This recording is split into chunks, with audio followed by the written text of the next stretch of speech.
What's up, everybody? Whack4863 here, and today I want to talk about big news coming from Funcom.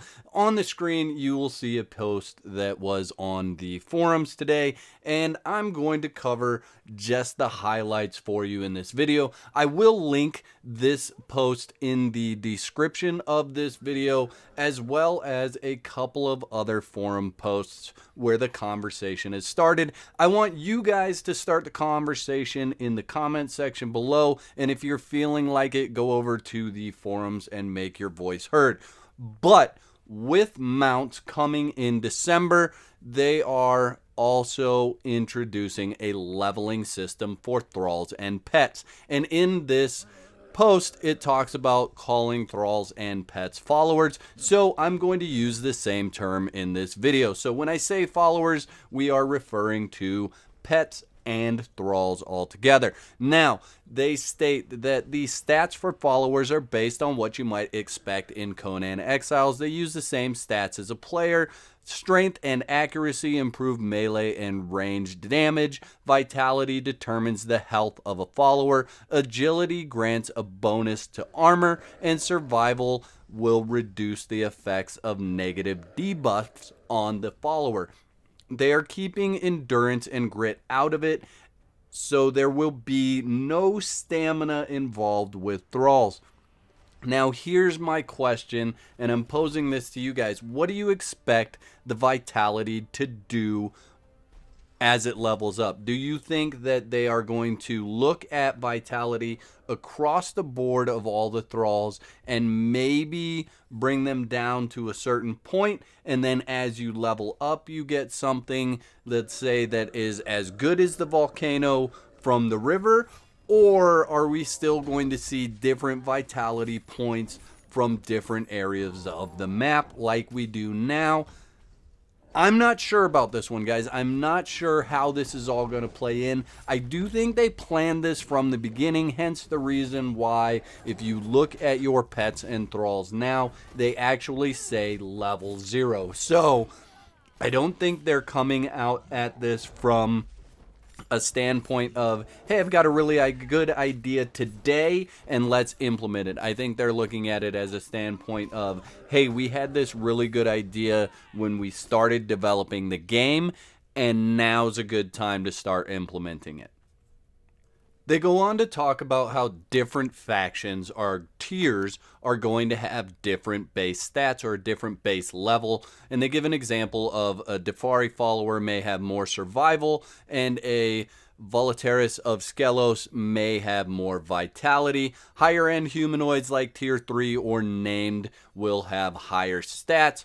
That's to be expected. What is cool is that stats are also going to be affected by worn items. So if you have, say, an armor that adds extra strength, or an armor that adds extra vitality, those things are now going to be in play for the Thrall, which is going to make this more interesting. It's also going to make things a little bit more exciting or complicated, however you want to look at it, as far as how do I outfit my Thrall. So you're not just going to necessarily run out, grab a set of Silent Legion, throw it on your Thrall and say, that's it, they're good, let's go, right? Because there's going to be so many different variations of armors and stat bonuses that we can now do with your Thrall. So that's something that's going to be game changing in my opinion, because sometimes I set up my Thrall for looks. I really like the way this looks, and so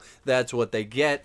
But if that doesn't give them added perks and added bonuses, I may want to do something totally different with my Thrall, right? So that's something to keep an eye out for. I'll be interested to see how that plays out and how that pans out.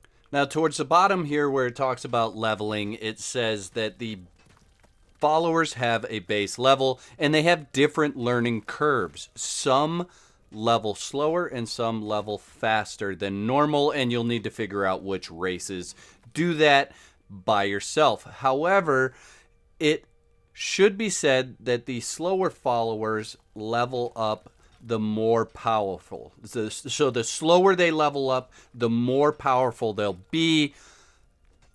And I think that's a handicap towards the higher level thralls, right? Because it does make some sense, right? So if you've got a follower that has really high vitality and they've made it to, say, the volcano, that means that they're really strong. They've learned a lot already. So you've got to show them more for them to level up more. If that makes sense, let me know in the comments if you're not following my logic there, but that's the way that I'm reading that.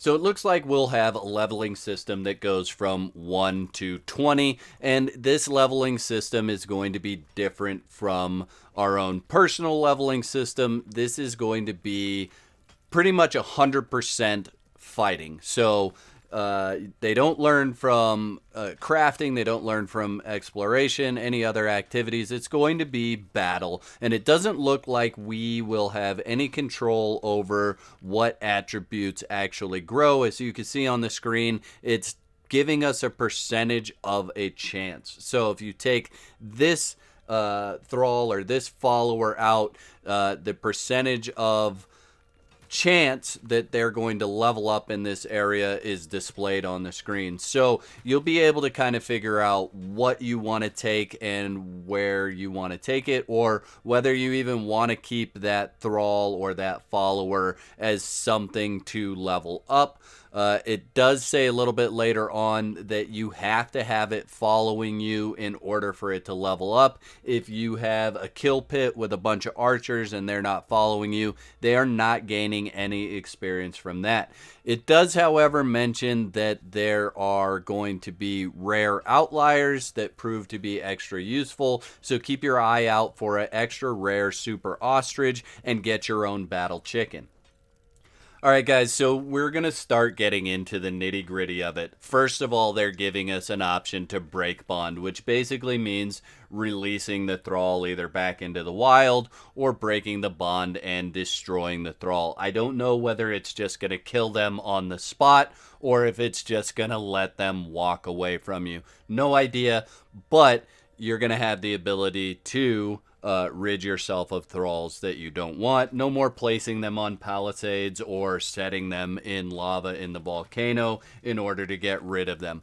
However, what I want to point out on this screen is that followers gain perks to level up, but they are not rolling that out retroactively. So whatever followers you have placed in the world already are not going to gain levels. So that means you are back to the grind to go out and get all of your followers again. And that means your pets, your thralls, your Delincia snow hunters, your Sumerian berserkers, any of your captains that you've been holding on to are gone. All of those things will no longer level up. And as we move on here, guys, it gets a little bit tougher. The follower or thrall and pet cap.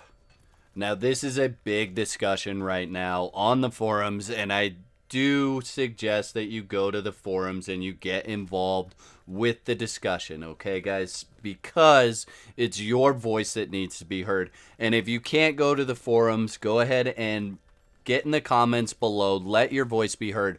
But they are capping the number of thralls and pets that you can have placed.